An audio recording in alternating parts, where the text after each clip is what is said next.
नमस्कार स्टूडेंट, हमने यहाँ तक स्टार्ट किया हुआ था। उसके बाद वीडियो बीच में रुक गई थी, तो यहाँ से स्टार्ट करते हैं। मेन पॉइंट पढ़ लेते हैं। यहाँ स्टार्ट करते हैं। साम्यवादी राज्यों की विशेषताएं थीं कि तानाशाही पुलिस, राज्य अकुशलता एवं भ्रष्टाचार। इनकी विशेषताएं थी कि वहाँ पे तानाशाही पुलिस थी, राज्य अकुशलता थी, भ्रष्टाचार वहाँ पे बड़ी संख्या में व्याप्त था। परिणामतः न केवल मार्क्सवादी राज्य ढह गए, बल्कि मार्क्सवादी का सोपन सोवियत यूनियन तथा पूर्व यूरोप में चकनाचूर हो गया। मार्क्स ने भविष्यवाणी की थी कि अंत में मध्य वर्ग समाप्त हो जाएगा और केवल दो वर्ग रहेंगे, अर्थात पूंजीपति और श्रमिक वर्ग। परंतु एक विपरीत प्रक्रिया प्रत्यक्ष दिखाई दे रही है, जिसके द्वारा समृद्ध हाथ से काम करने वाले श्रमिकों की बढ़ती हुई संख्या मध्यवर्ती स्तरों में प्रवेश करके मध्य वर्ग बनता जा रहा है। मतलब जो श्रमिकों की जो संख्या थी, अब वो धीरे धीरे एक मध्यम वर्ग बनता जा रहा है,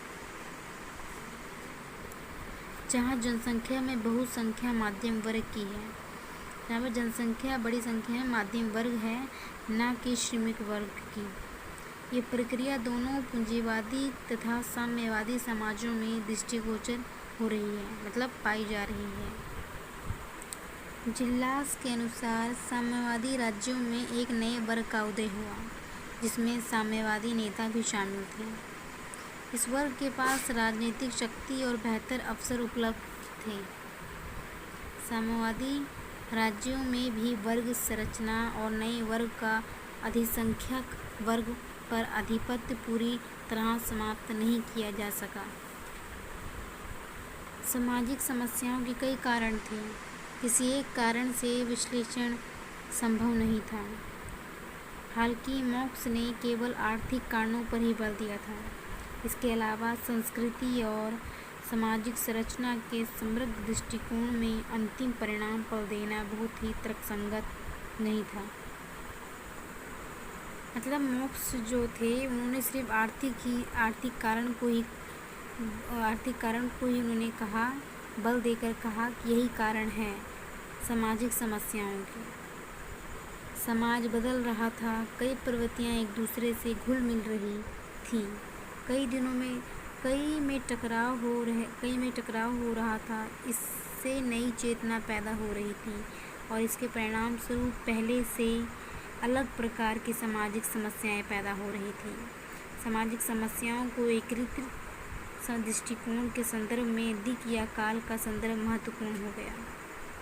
कहने का भाव ये था कि सामाजिक स्थितियां बदल रही थी और समस्याएं भी बदल रही थी। तो जो सामाजिक समस्याएं थी वो एक तरह से एक नज़रिए में, एक दृष्टिकोण में काल के संदर्भ में महत्वपूर्ण हो गया था। अब आगे बढ़ते हैं गांधीवादी दृष्टिकोण पर पूर्ण दृष्टि। मतलब जो गांधीवादी हमने भी पहले पढ़ा था, उसी के बारे में ये दोबारा से कि क्या सही है क्या गलत, उनके विचार हैं उस पर बात किया जा रहा है। गांधीवादी दृष्टिकोण वर्तमान व्यवस्था की आलोचनात्मक समीक्षा करता है। जो वर्तमान व्यवस्था है उसकी आलोचनात्मक समीक्षा करता है। एक नवीन समाज के निश्चित मूल्य तत्वों को प्रस्तुत करता है तथा सामाजिक समस्याओं के समाधान के लिए एक पद्धति शास्त्र प्रदान करता है।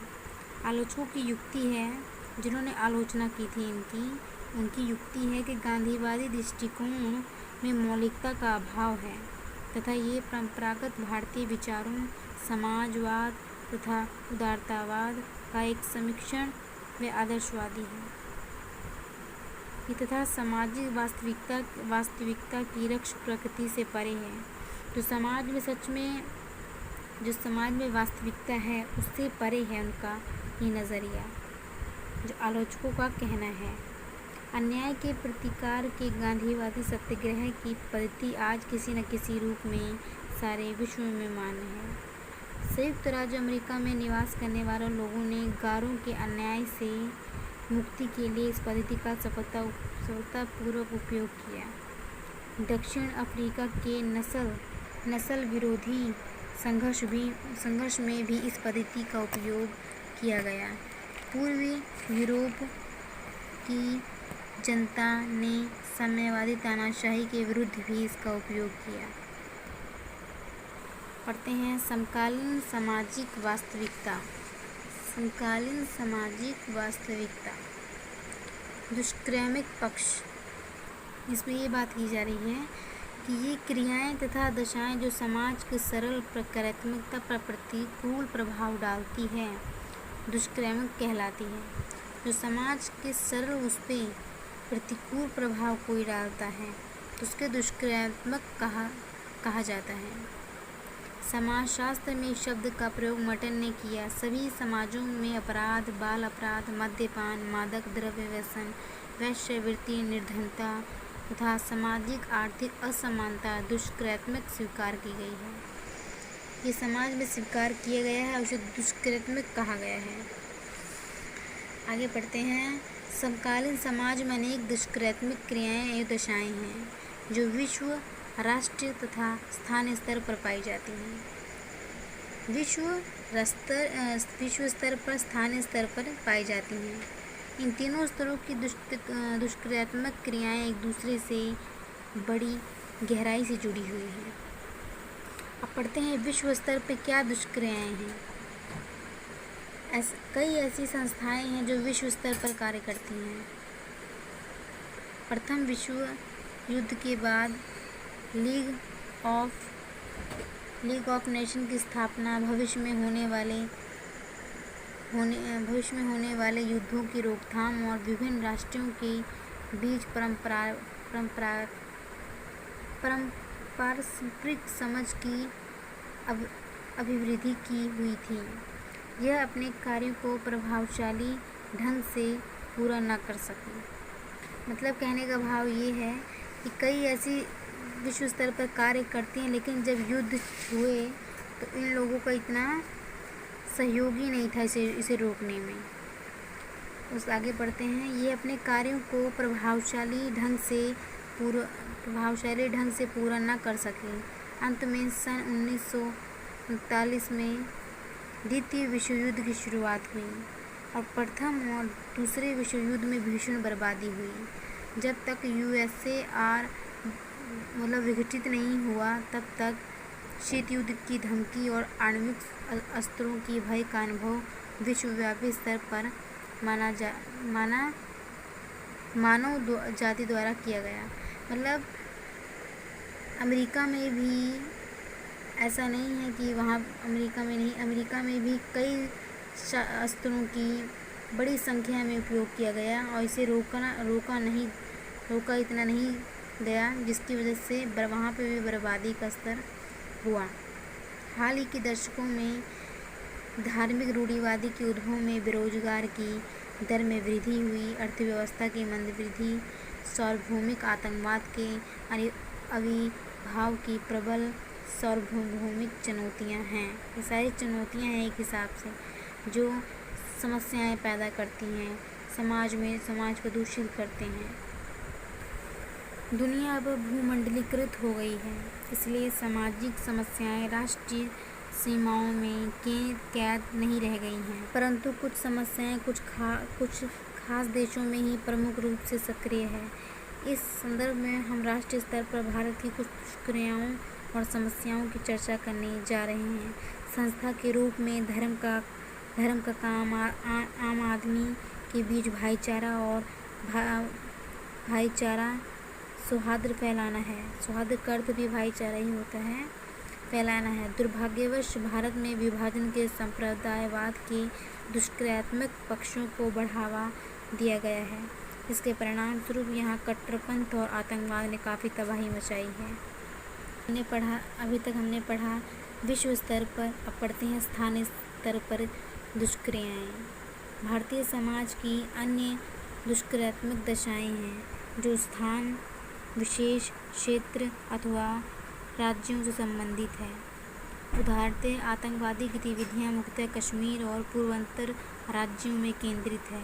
इसी तरह जातीय हिंसा, लिंग आधारित सामाजिक भेदभाव, संरक्षणवाद इत्यादि दुष्कर्मात्मक गतिविधियों के स्थानीय रूप हैं।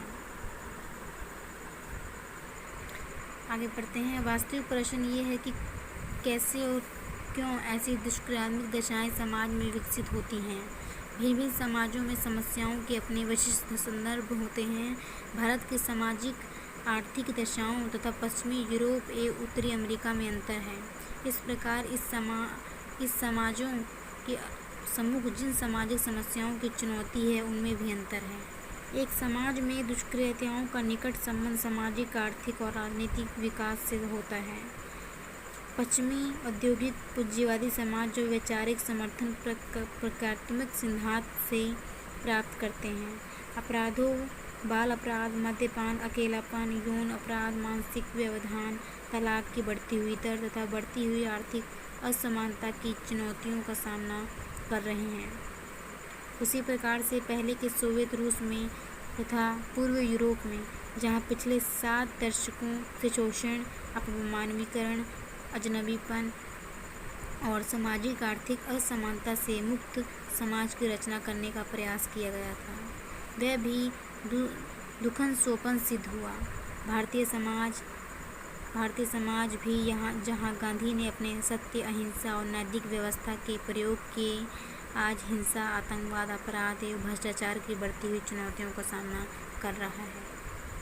आगे बढ़ते हैं। रूपांतरण की प्रतिमानों एवं सामाजिक समस्याएं। रूपांतरण का अर्थ होता है बदलाव, प्रतिमान का अर्थ होता है विचारों में परिवर्तन एवं सामाजिक समस्याएं। पिछले कुछ वर्षों में प्रतिमान के प्रत्यय का सामाजिक विज्ञान में बहुधा प्रयोग हुआ है। इसका शाब्दिक अर्थ है एक शब्द की, मैं आपको यहाँ से न पढ़ती, मैं आपको मेन लाइन से पढ़ देती हूँ यहाँ से। सामाजिक विज्ञान में इस प्रत्यय का विचारों का लीक से हटना, विचारों में क्रांति, उत्कृष्ट विवेचना और वाद विवाद के उपरांत पुराने विचारों के स्थान पर विचारों की नई परंपराओं के उद्भव के अर्थ में किया गया है।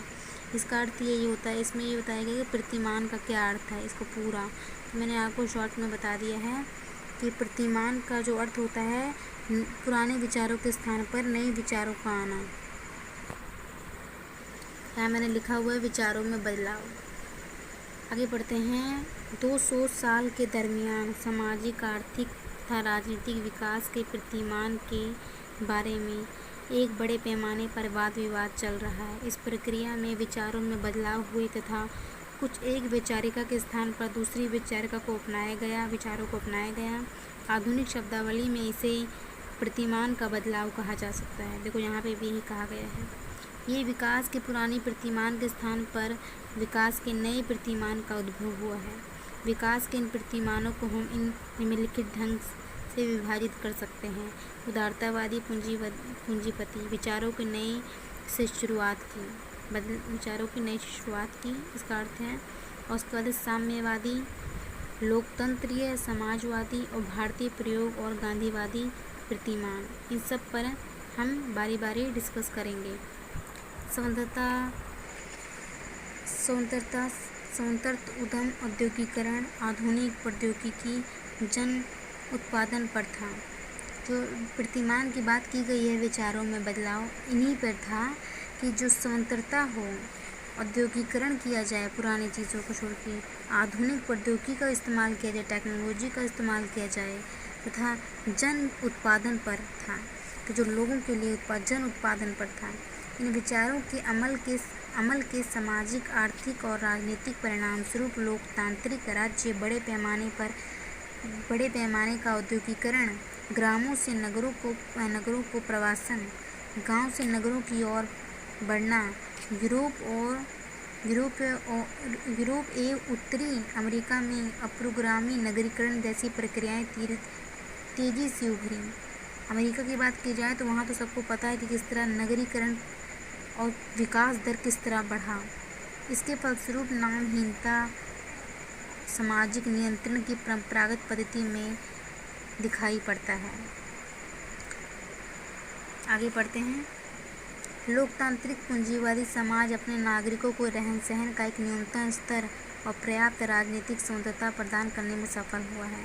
अपने नागरिकों के लिए एक न्यूनतम स्तर का राजनीतिक स्वतंत्रता प्रदान की गई है, जिसे उसे मानना ही पड़ता है। साथ ही विकसित तथा औद्योगिक समाज अपराध, श्वेतासन अपराध, युद्ध का भय, बाल अपराध, प्रतिमानहीनता, मानसिक स्वास्थ्य समस्या, प्रजाति पर आधारित भेदभाव तथा उदासीनता से पीड़ित है। निर्धनता या लिंग भेद की समस्याओं के समाधान में वह सफल नहीं हुआ है। सन 1992 में अमेरिका में उपद्रव हुआ प्रजातीय गणना की वृद्धि का एक उदाहरण है। आपने देखा होगा अमेरिका में रंग भेद को लेकर, काले गोरे को लेकर काफ़ी ज़्यादा वहाँ पे अभी हाल ही में न्यूज़ में भी सुनाया गया था किस तरह वहाँ पे लोग सड़कों पर उतर आए, क्योंकि वहाँ के एक जो कह सकते हैं काले थे उनको मारा गया था या उनका अपमान किया गया था।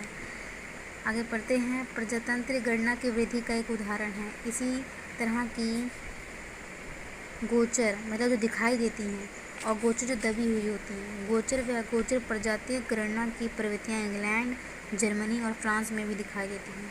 मतलब ये चीज़ें ज़रूरी नहीं कि अमेरिका में ही था, ये वहाँ पे जर्मनी, इंग्लैंड और फ्रांस में भी ऐसा होता है।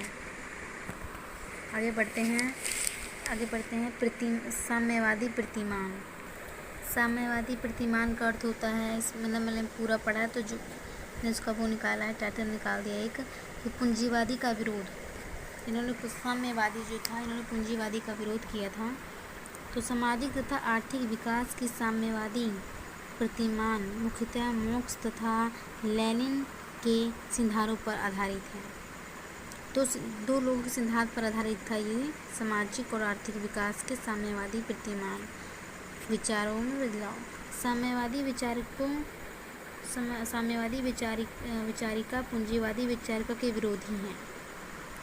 उसका प्रमुख दल सामूहिकता, साम्यवादी राज्यों द्वारा उत्पादन के साधनों पर नियंत्रण, सर्वहारा तथा अधिनायकत्व तथा उत्पादन के साधनों तथा स्रोतों का उपयोग श्रमिकों वर्ग के हित के लिए करने पर है। अपने शास्त्रीय विश्लेषण में मार्क्स का विचार था कि उत्पादन की पूंजीवादी व्यवस्था ने वर्ग संघर्ष, शोषण, सामाजिक तथा आर्थिक असमानता, श्रमिक वर्ग का दमन तथा उनके उत्पादन साधनों के स्वामित्व से विसंबंधन की समस्याएं पैदा की हैं। मतलब जो उनकी चीज़ें थी उन पर कहीं ना कहीं कब्जा कर लिया है उनके पूंजीपति वर्गों ने। आगे पढ़ते हैं। साम्यवाद का दावा है कि वह सामाजिक, राजनीतिक तथा आर्थिक व्यवस्था का विकल्प प्रदान करता है। पूंजीवादी व्यवस्था से पैदा हुई इन सामाजिक समस्याओं का उसके द्वारा समाधान मान लिया गया था। एक वैकल्पिक प्रतिमान की तरह साम्यवाद सोवियत रूस में 1917 से 1991 तक चीन में और 1949 से पूर्व यूरोप के अधिकांश देशों में, 1945 से 1991 वियतनाम में, ये सारे आंकड़े बता रखे हैं, इनको छोड़िए यहाँ से पढ़ो।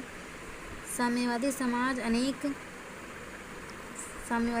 अनेक सामाजिक राजनीतिक समस्याओं से पीड़ित रहे हैं। अगर जब भी साम्यवादी की बात की जाएगी तो उसमें आप मेन पॉइंट लिख कर देना जो मैंने यहाँ पढ़ा था। उसके बाद कि विरोधी थे, पूंजीवादी के विरोधी थे, और दूसरा था कि और ये सारे इनके वियतनाम के बारे में बताया गया, यूरोप के बारे में बताया गया, चीन के बारे में, क्यूबा के बारे में बताया है। तो यहाँ से हम पढ़ लेंगे। साम्यवादी समाज अनेक सामाजिक राजनीतिक समस्याओं से पीड़ित रहे हैं, जैसे कि अधिनायकत्व, एक कब्जा होना, स्वतंत्रता का अभाव, बड़े पैमाने पर भ्रष्टाचार था, अकुशलता थी, वहाँ पे तलाक में वृद्धि थी, त्रस्त करने वाली गर्भपात की दर थी, अकेलापन तथा भय की मनसलाप था। ये सारी चीज़ें वहाँ पे थी। उसके बाद साम्यवादी समाज निर्धनता की समस्या, जीवन के गुणात्मक पक्ष के एक न्यूनतम स्तर का अभाव इत्यादि पूर्ण रूप से हल न कर सके। परिणामतः साम्यवाद केवल सोवियत रूस में ही नहीं बल्कि पूर्व यूरोप में भी ढह गया। इसका अर्थ यही हुआ कि साम्यवाद में ये सारी चीज़ें विद्यमान थीं।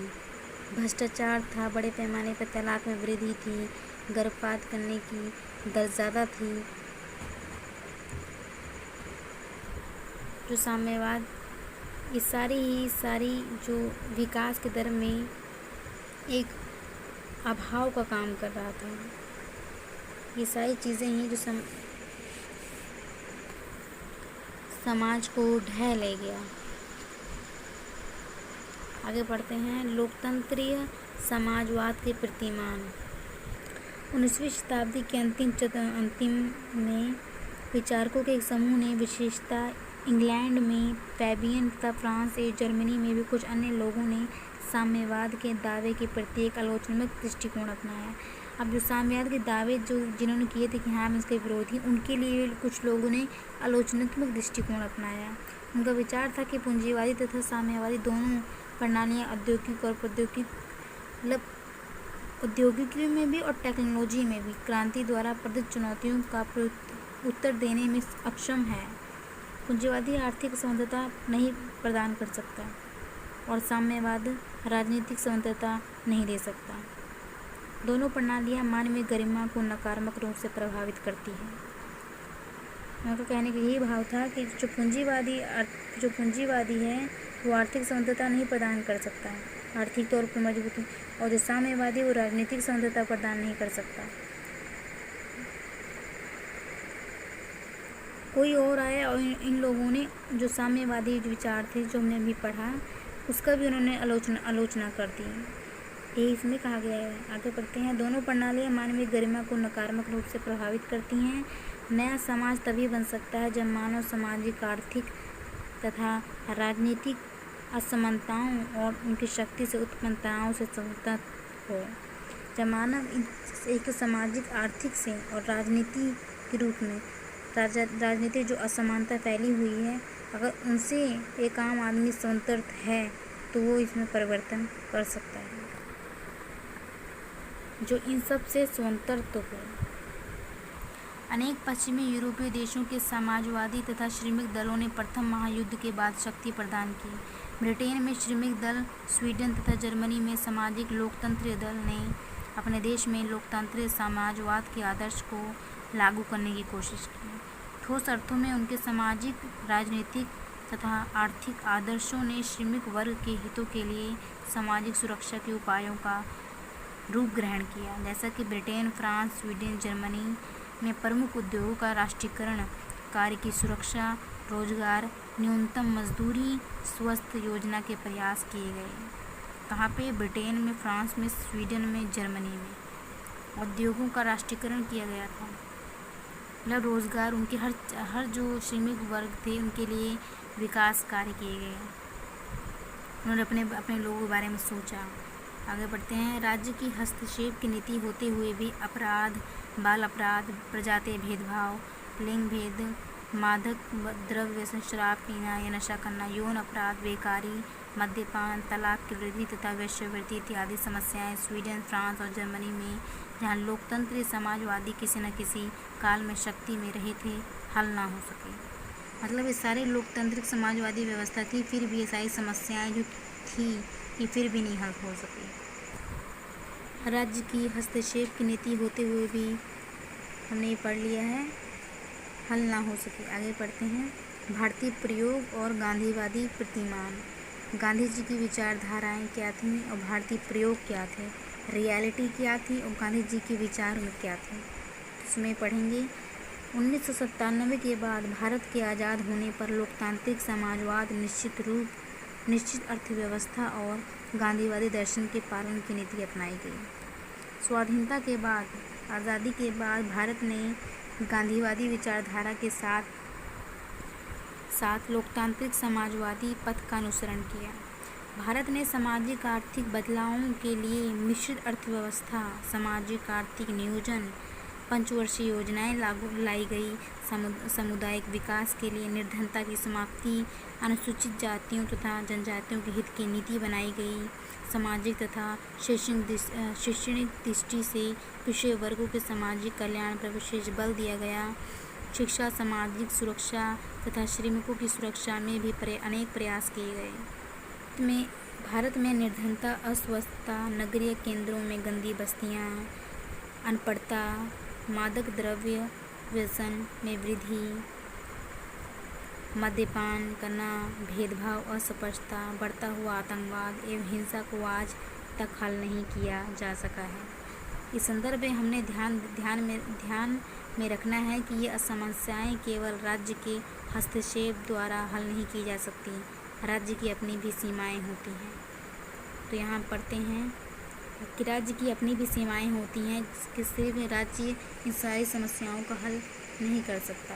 तो राज्य की क्या सीमाएं हैं जो सारी चीज़ों का हल नहीं कर सकता? तो हम ये पढ़ते हैं राज्य हस्तक्षेप की सीमाएं। आधुनिक काल में राज्य ताकतवर संस्था के रूप में उभरा। 17वीं शताब्दी में यूरोप में यह प्रक्रिया शुरू हुई। कहाँ पे? यूरोप में, जिसने चर्च की ताकत में लगातार कमी आई। चर्च और राज्यों के अधिकारों का बंटवारा हुआ। ये प्रक्रिया निम्नलिखित 2 चरणों से होकर गुजरी। पहली थी अहस्तक्षेप लेसफेयर की नीति और दूसरी थी सामूहिकतावादी विचारधाराओं का उदय। तो पहले ये हस्तक्षेप की नीति पढ़ते हैं। 19वीं शताब्दी में हस्तक्षेप नीति पर अधिक बल था, जिसका अर्थ है नागरिक के दैनिक जीवन में राज्य का न्यूनतम हस्तक्षेप। नागरिकों के दैनिक जो जीवन है उसमें राज्य का बिल्कुल कम ही हाथ होना। राज्य का प्रमुख उद्देश्य केवल कानून को बाध्यपूर्वक लागू करना तथा व्यवस्था कायम रखना होना चाहिए और राज्य को नागरिकों के हितों की रक्षा के लिए कल्याणकारी उपायों की पहल नहीं करनी चाहिए।